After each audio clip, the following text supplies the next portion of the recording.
All right, let's dive right into this explainer and uncover how a tiny, tiny piece of silicon has somehow become the most contested geopolitical asset on Earth.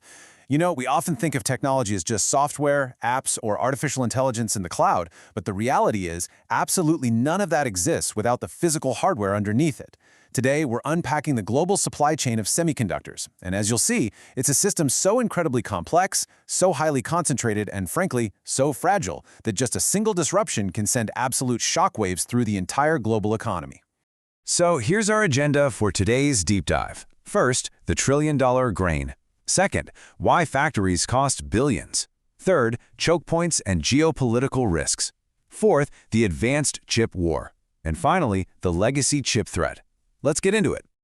Okay, part one, the trillion-dollar grain. Let's start microscopic and look at the absolute foundation of our modern world. So you really got to wonder, right? How does a simple, basic chip missing from a car's power window paralyze the delivery of a $60,000 vehicle? I mean, during the supply chain disruptions over the last few years, we saw major auto manufacturers literally forced to halt production. They had thousands of half-finished cars just sitting in the lots collecting dust. Why? Because these vehicles require hundreds, sometimes thousands of microchips to function. And here's the kicker. Whether it's the advanced processor running the infotainment system or literally a 10-cent chip controlling the windshield wipers, if you are missing just one, you can't ship the product. It's the ultimate bottleneck. Moving on to part two, why factories cost billions. To really understand this shortage, we have to zoom out from the chip itself and look at the mind-boggling facilities that actually make them. The sheer price tag here is just staggering. $20 billion. That's what it costs to build a single modern wafer fabrication facility, or a fab as they call it. To put that into perspective, that makes these fabs some of the most expensive factories in human history. You're paying for massive clean rooms that require thousands of tons of steel, miles upon miles of cabling, and incredibly specialized equipment that operates at the nanometer scale. We're talking about machines measuring perfection down to the level of single atoms. It's almost science fiction. And because these factories carry such an astronomical mortgage, they absolutely must run 24/7 just to cover costs, which naturally drives the whole industry toward massive consolidation. See, the biggest expense in chip making actually isn't the raw silicon, and it's not the labor either. It's depreciation. When a company drops $20 billion on a facility, every single chip that rolls off that assembly line has to help pay off that massive capital expenditure. If the machines stop running, even for a little bit, the company bleeds money. This brutal economic reality means only a tiny, tiny handful of companies can even afford to play the game at the bleeding edge. And the result of those brutal economics? It's basically a staggering monopoly. Look at this. Taiwan Semiconductor Manufacturing Company, TSMC, controls roughly 90% of the world's most advanced chip production. 90%.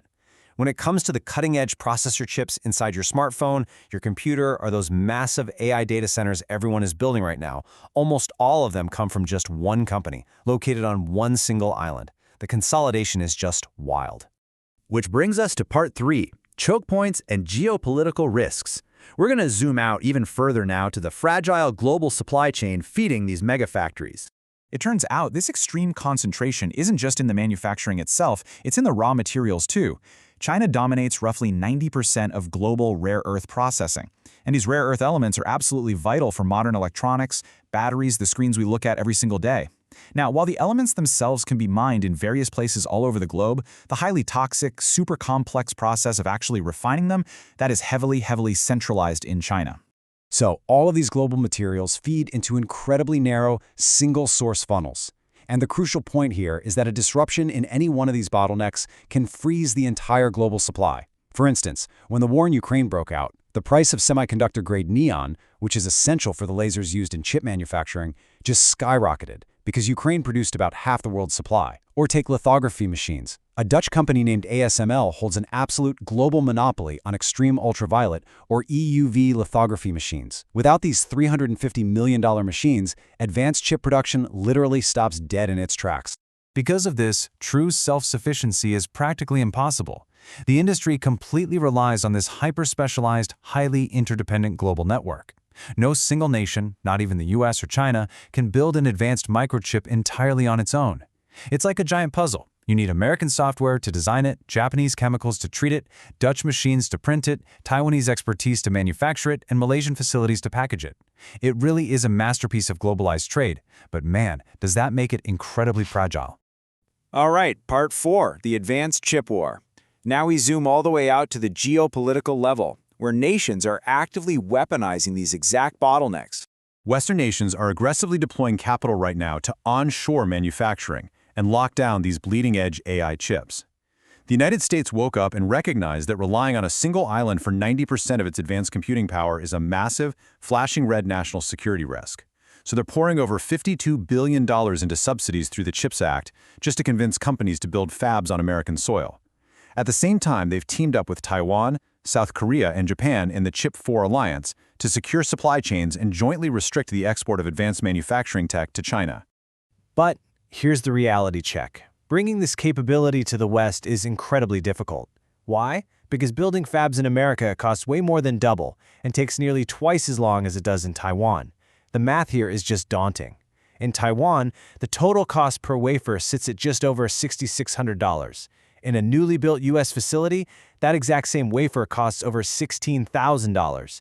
And on top of that, navigating the red tape, the regulatory environment, and construction hurdles in the U.S. means it takes about 38 months to build a fab, compared to just 20 months in Asia. You simply can't recreate decades of clustered manufacturing expertise overnight just by throwing billions of dollars at it. Finally, Section 5, the legacy chip threat. While everyone is fighting over advanced AI chips, a massive, quiet crisis is unfolding right at the foundation of our technology. Because China was effectively blocked from buying the most advanced chip-making tools, they violently pivoted their state funding to completely dominate the older, essential legacy chips. The West is super obsessed with AI and the sub-5 nanometer chips needed to run it. But China realized, hey, if we can't have the ceiling, we are simply going to own the floor. They are taking billions in state capital and redirecting it entirely to mature node chips. These are the 28-nanometer and older technologies that silently power our cars, our appliances, and our medical devices. Using the exact same playbook they used to capture the global solar panel industry, state-backed foundries can afford to sell chips at a price Western capitalist companies physically cannot match. Remember that massive $20 billion factory mortgage we talked about? Well, if the state just gives a company the land for free, hands out zero-interest loans, and heavily subsidizes their electricity and water, that huge capital cost practically drops to zero. They only have to price their chips to cover basic variable costs. A profit-driven Western company that has to answer to its shareholders, they literally cannot compete with infinite state subsidies. So, now Western governments face an almost impossible dilemma. Imposing tariffs on these cheap chips means drastically raising the price of almost every household appliance and vehicle for everyday consumers. You see, these legacy chips don't just arrive at the port in cardboard boxes marked microchips. No, they arrive already embedded deep inside a finished washing machine, a flat-screen TV, or a car. If lawmakers slap a 100% tariff on them to protect domestic foundries, it acts as a massive invisible tax on the consumer. The cost of living spikes. But if they do nothing, Western legacy foundries could be priced out of existence entirely, leaving the world completely reliant on a geopolitical rival for the basic hardware that runs modern society. Ultimately, our entire modern economic stability hangs on a highly concentrated, incredibly fragile thread. The global trade of microchips isn't just a niche industry concern anymore. It is the absolute center of international relations and macroeconomic stability.